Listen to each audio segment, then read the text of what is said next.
Hello again. So we are back to review the pigeon pose. Again, this will target your sciatic nerve, and you will feel it in this general area here. So come on, let's get to it. So you're going to take your left leg and bring it up in front of you.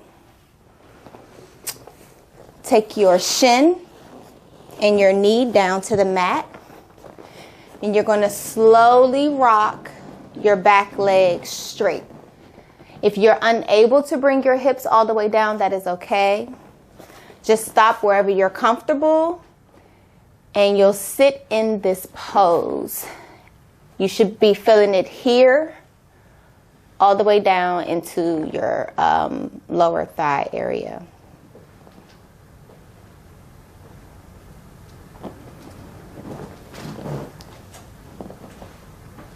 And again, if you would like to deepen your pigeon pose, you can bring yourself down onto your forearms.